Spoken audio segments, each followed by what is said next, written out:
CBS 뉴스는 CBS 홈페이지 cbs.co.kr이나 노코뉴스 홈페이지 노코뉴스.co.kr, 스마트폰 애플리케이션과 팟캐스트를 통해 다시 보고 들으실 수 있습니다. 부산 소식입니다. 부산 지역의 30년 수건인 안전하고 깨끗한 식수 공급을 위한 물꼬가 트였습니다. 낙동강을 끼고 있는 경남 의령군의 협조를 얻어냈기 때문인데 추가로 인접 지역의 동의를 구하는 것이 관건입니다. 박중석 기자가 보도합니다. 지난 1991년 낙동강 페놀 오염 사고 이후 부산과 동부 경남 지역의 수건이 된 안전한 식수 공급은 30년이 지난 현재까지 해결되지 않고 있습니다. 이에 환경부는 부산과 동부 경남 취수원을 다변화하는 낙동강 유역 맑은물 공급체계 구축 사업을 마련했습니다. 경남 의령과 창녕에서 72만 톤의 강변 여과수와 합천 환강 복류수 19만 톤 등 모두 90만 톤의 취수원을 추가 확보해 부산과 동부 경남에 공급하는 방안입니다. 이 사업의 전제 조건이었던 취수원 지역의 주민 동의라는 물꼬가 이번에 트였습니다.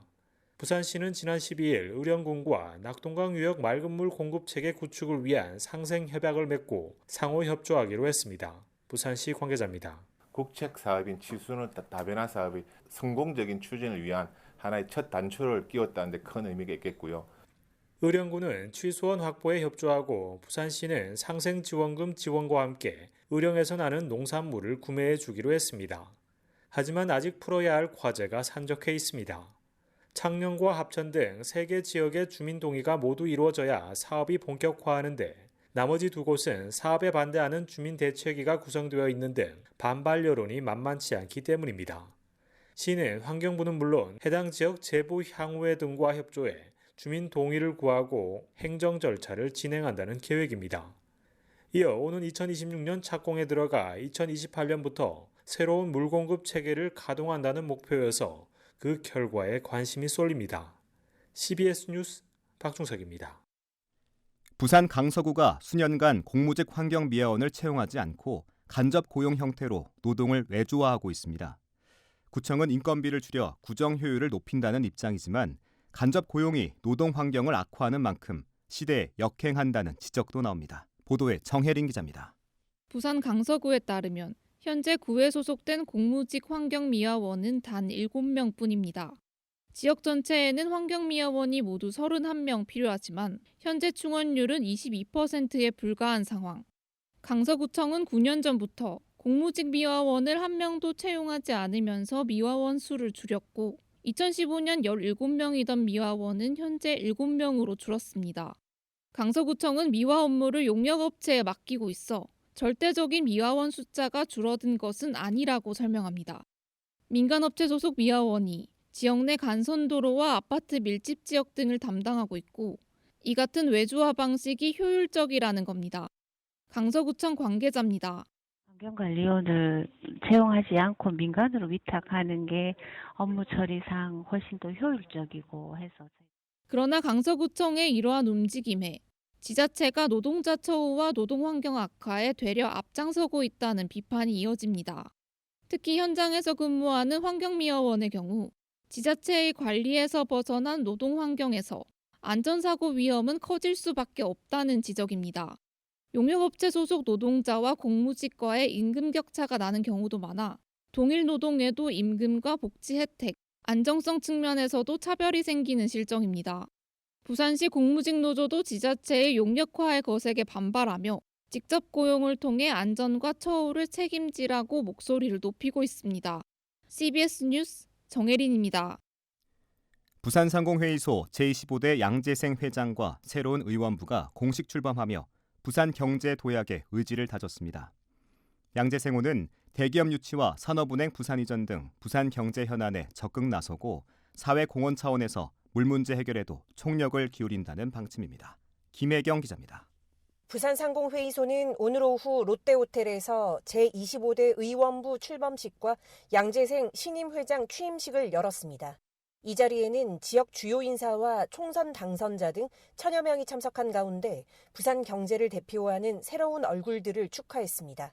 한 달 전 합의 추대로 회장직에 오른 양 신임 회장은 임기 동안 더 강한 기업, 더 나은 부산, 더 뛰는 상의를 슬로건으로 내걸었습니다.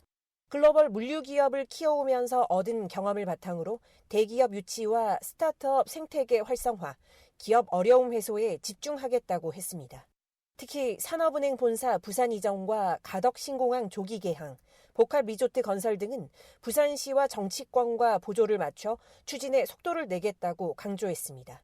양재생 회장입니다. 부산상공회의소는 지역 경제의 밝은 미래와 상공인들의 화합을 이끌어내고 저는 앞장서서 부산 지역 경제의 역량을 집결하는 용광로가 되겠습니다. 특히 양 회장은 부산의 물 문제가 심각하다며 부산상의가 사회공헌 차원에서 맑은 물 공급을 최우선으로 두고 임기 내 해결할 뜻을 다졌습니다. 양 회장은 앞서 12일 박형준 부산시장이 의령군을 방문해 맑은 물 공급 체계 구축을 위한 협약대도 동석해 기부금을 내는 등 활발한 행보를 보이고 있습니다.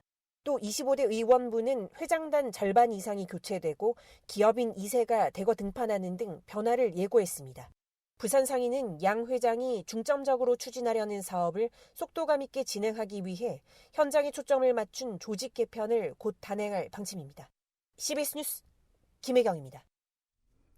설계 공법을 둘러싼 논란으로 수년간 지체돼온 부산 오페라하우스 공사가 다음 달 재개됩니다.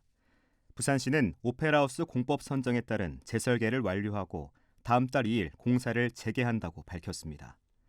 시는 앞으로 남은 공사 과정에서 시공사와 설계업체 등과의 협력 체계를 강화해 오는 2026년 말 준공을 목표로 공사를 진행할 방침이라고 강조했습니다. 지난 2018년 5월 착공한 오페라하우스는 애초 2020년 준공을 목표로 했지만 파사드, 즉 건물 정면부 공법 논란이 불거지면서 공사가 중단돼 현재 공정률 40%에서 멈춰 있습니다. 부산시의회가 아이 돌봄 지원 사업의 근거를 마련하기 위한 조례 제정에 나섭니다. 부산시의회 복지환경위원회 소속 이종환 의원은 다가오는 제320회 임시회에서 부산시 아이 돌봄 지원 조례를 대표 발의해 처리할 예정이라고 밝혔습니다. 조례안은 시장이 매년 아이 돌봄 지원을 위한 종합계획을 수립 시행하도록 책무를 규정하고 지원 사업 범위를 아이 돌봄 서비스 비용 지원과 아이 돌봄이 처우 개선 등으로 명시하는 내용을 담고 있습니다. 부산경찰청 반부패 경제범죄수사대는 월 25%에 달하는 고수익을 보장한다고 속여 일명 코인 투자 리딩방을 운영해 수십억 원대 투자금을 가로챈 혐의로 30대 남성 A씨를 구속했습니다. A씨는 2020년 6월부터 지난해 11월까지 유튜브나 각종 소셜미디어에서 투자 리딩방을 운영하며 전문 트레이더와 매매 시스템을 갖추고 있다고 속여 투자금을 받아 챙기는 수법으로 모두 34명으로부터 24억 원을 가로챈 혐의를 받습니다. 경찰 조사 결과 A씨는 이런 방법으로 가로챈 돈을 해외 가상자산 거래소를 통한 선물 투자에 탕진한 것으로 조사됐습니다. 끝으로 날씨입니다. 부산은 내일 낮까지 5에서 20mm의 비가 내리겠습니다. 대기가 불안정해 천둥, 번개를 동반한 강한 비가 내리는 곳도 있겠습니다. 기상청은 내일 새벽까지 강한 바람이 불고 물결도 높게 일겠다며 시설물 관리와 안전사고에 유의해달라고 당부했습니다. 부산의 현재 기온 16.1도, 습도는 96%입니다. 부산 CBS 저녁 종합 뉴스를 마칩니다. 지금까지 진행해 엔지니어 차유진, 기자 김혜민, 아나운서 국재일이었습니다.